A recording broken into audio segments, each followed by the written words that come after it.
Hi, and welcome to the show. Subscribe at kevinmd.com/podcast and get CME for this episode by clicking on the CME link in the show notes. Today, we welcome Vanessa Velez. She's a psychiatrist, and today's Kevin MD article is Restoring Our Connection to the Cosmos, a vital step for healing our minds, bodies, spirits, and planet. Vanessa, welcome to the show. Thank you so much, Kevin. I'm excited to be here. So let's start by briefly sharing your story and journey. So, like you said, I'm an integrative and holistic psychiatrist, psychotherapist, and artist. Originally, when I went into medical school, I wanted to be a surgeon. And then in my third year, I just fell in love with psychiatry. And then in training, I just really appreciated outpatient, being able to work with patients one on one. And at that time, I started to work on my private practice, and I just launched in January. And it's called Soul Psychiatry. So it's really about integrating the mind, the body, and the soul. And I work with adults, young adults, and adult professionals with depression, anxiety, ecological distress, spiritual distress, and really helping them find inner peace. And I do that by combining medications when needed, providing psychotherapy, and using holistic approaches focusing on purpose, meaning, creativity, and I have a special focus on spirituality. It's really interesting because psychiatry translates into the healing of the soul. And so I really feel like we are soul doctors. And many folks I do notice that have a hole in the soul and they try to fill it with external things like money, fame, power, could be substances, alcohol, food, gambling, whatever it may be, or this idea that once I get to point A or B, I'll be happy. And that might work for a little bit, but then there's sort of this even more emptiness of like, gosh, I thought that that was going to do it for me. It was going to fill me and I was going to feel worthy and enough. But it doesn't really work to cure or heal an internal problem with an external solution. So I help people really connect with an internal solution. And that really is connecting to the soul, the wisest part of ourselves, that connection to the universe. A lot of people will name this thing that's larger than ourselves. It hmm could be creative intelligence, it could be Allah or God, whatever name it is, but it's that sense of feeling small and large all at the same time and having that deep personal connection with something larger. So, how did you get interested with that intersection between the soul and psychiatry? Tell me the story leading up to that. Sure. So I think since I was young, I always asked those big questions of who am I? Why am I here? What is this all about? And I found a lot of purpose and meaning through academics. It feels good to be good at something. And then there were steps along the way where I was just like, gosh, like, that feeling of, okay, once I get to college, hmm I'll be okay.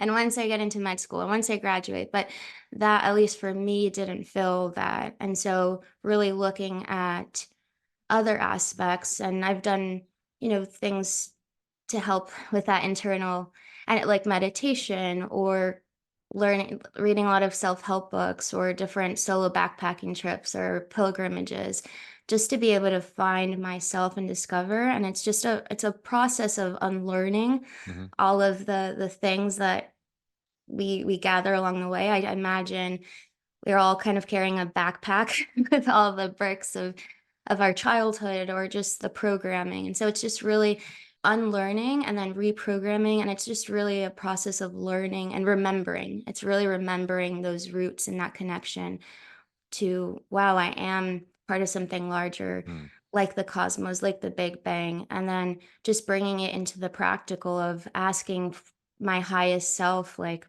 wisdom, guidance. Do I go left? Do I go right? What do I do for my career? And how do I bring healing into psychiatry? What is my purpose? So it's been a lot of self-discovery and a lot of asking those questions, knowing that I'm not just a psychiatrist, I'm a daughter, and I'm a friend, and I'm a sister, and all of those things play a role. I think we're ultimately here to really kind of walk each other home, like Ram Dass, spiritual gurus, has said, the late Ram Dass. But yeah, we're just here to help one another. Your Kevin MD article is titled Restoring Our Connection to the Cosmos, a vital step for healing our minds, bodies, spirits, and planet. Now, you talked about this a little bit earlier, but go into more detail. Tell us what this article is about for those who didn't get a chance to read it. Yeah. So this article, I wrote it because I was noticing that mental health illnesses like depression, anxiety, trauma, they were at that time were increasing and still Hmm. continue to increase. And at the same time, the health of our planet is deteriorating as well. So just making the connection that our internal world is really reflected in our external world, and how we treat ourselves is how we treat the planet. And I feel like we're a bit disconnected Hmm. from that spiritual sense. And I think that's leading to our possible demise in a way. Hmm. And so we really need that spiritual nourishment, that nutrition. And I speak about how it's really tough to to feel connected, and it's very easy to feel disconnected, especially in this modern age. We're consuming, competing, and conforming, and it's hard to look at each other in the eye and really honor and respect each other. Hmm. And it's also hard to respect the planet when, at least for me, I have to get into my car and use fossil fuels or use single use plastic when there are no other options, or I didn't pack something to you know so it's really difficult to feel connected. So just normalizing that and saying, "Hey, it's okay to feel abnormal in an abnormal society and Hmm. situation and culture."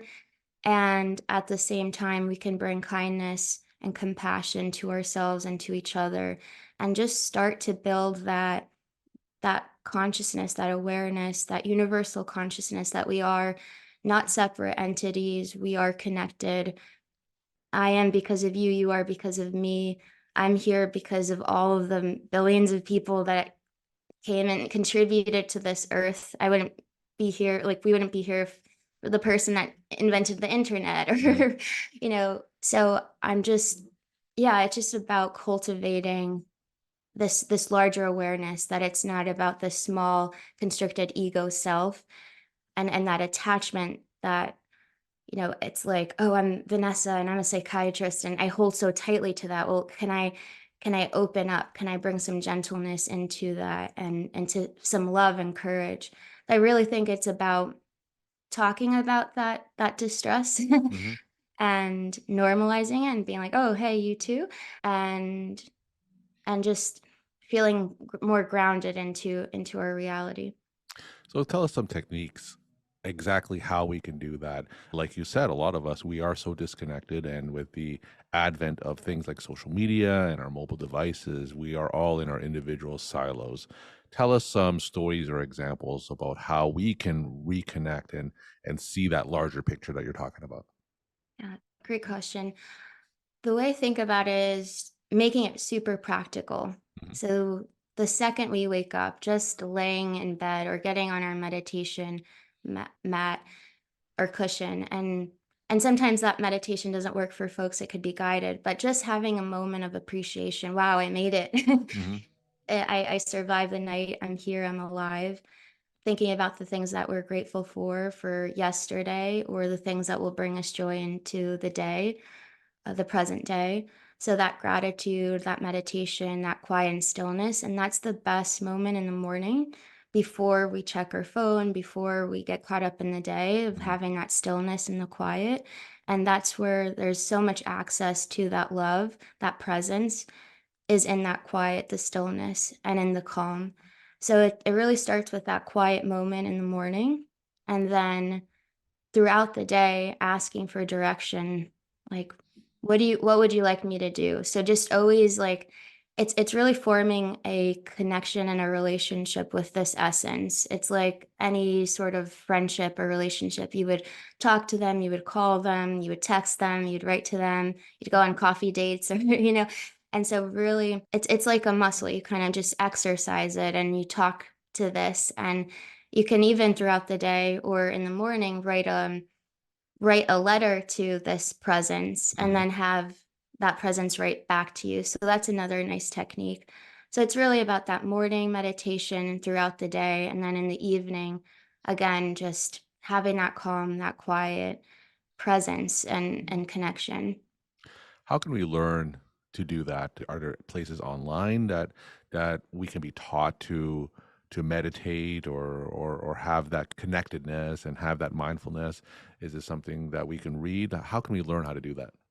Yeah, so there's so many different apps that one can use, whether it be Headspace or Calm. Those are nice because they're guided.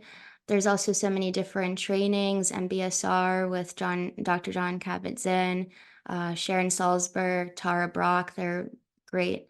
Retreat centers are also really wonderful if one has that time just to be able to retreat for a while and learn for the nervous system to be able to calm down, to know what it's like to rest fully. And it takes time because we're always like ramped up, but Mhm. retreats are really helpful. Sadhguru has a lot of different YouTube videos. Ram Dass is another beautiful resource. And there's so many other resources for physicians as well. You know, these podcasts are amazing. Physicians Anonymous is a beautiful resource. And Dr. Diana Londoño's program is Mhm. beautiful with physician coach support. So there's so many ways to reach out to learn. It could be through self-help books, podcasts, mindfulness, and I think community is really important, finding a local community. It could be some sort of spiritual center, meditation center, or it could just be like your YMCA Mhm. or your Zumba class, and just having that connection and communication with others because like you said, we are all very siloed and very separate. So just connecting to that humanity locally and also on the worldwide web. So tell us how you bring that spirituality and connectedness into your office or the exam room when you talk to patients or clients. How do you incorporate that into your treatment?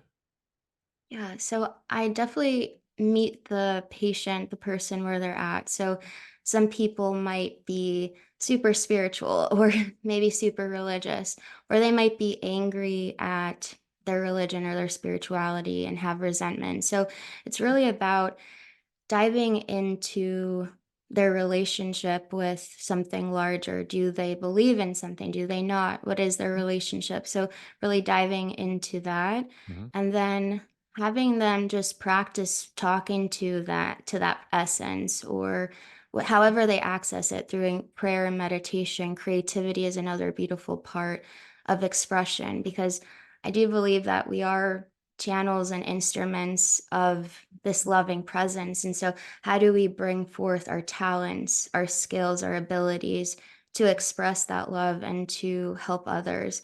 And often it's usually finding the hidden gifts and golden nuggets of our traumas, and it's really hard in that immediate moment to find any silver lining, but then with time, we can see how perhaps it protected us from something more difficult, or it's an opportunity to lean in and get closer to that essence. So really diving deep into how do we make meaning and how do we learn and evolve and grow?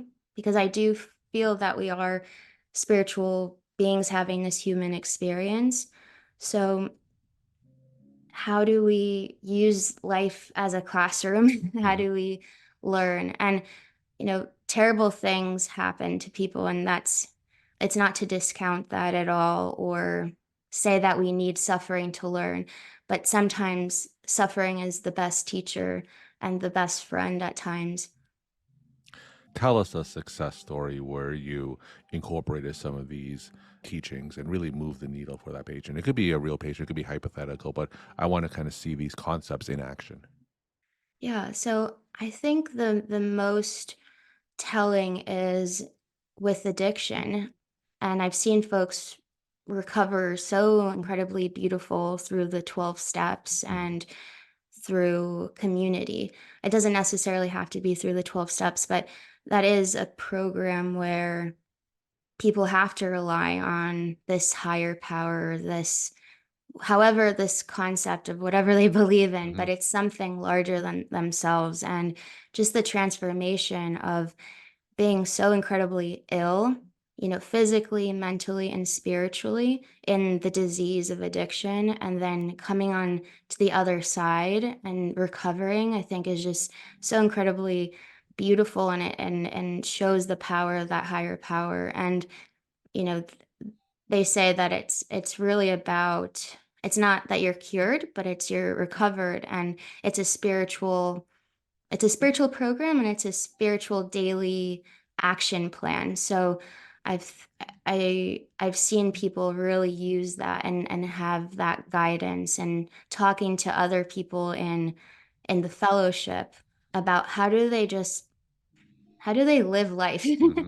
How do they, when things come up, when a resentment comes up, when things don't go your way, how do you kind of quit playing God, and how do you just see what is the universe's plan for you? And it's really beautiful. So I help people really connect to that, and be able to ask them, hey, like, what is your relationship Hmm. with God, and really incorporate that into treatment. We're talking to Vanessa Velez. She's a psychiatrist, and today's Kevin MD article is Restoring Our Connection to the Cosmos, a vital step for healing our minds, bodies, spirits, and planet. Vanessa, let's end with some of your take home messages to the Kevin MD audience. Definitely. So the first takeaway is that it's okay to feel abnormal and strange and weird in this weird human experience. And it's definitely okay. And at the same time, we can talk to each other and support one another, and start to ask those big questions of, who am I? What am I here to do? What are my talents, my gifts? And how do I connect to the earth and the cosmos? How do I treat myself with love, and cultivate an ecosystem of peace inside of me, so that that will have a ripple effect in my community, and then at society at large, and to support the health of the planet. So really building that universal consciousness, and even considering that we are on a rock in the middle of space, or in a speck of a speck of a speck. And so just thinking about, what are we going to do with this beautiful life, and how can we help each other? Vanessa, thank you so much for sharing your time and insight, and thanks again for coming on the show. Thank you so much, Kevin.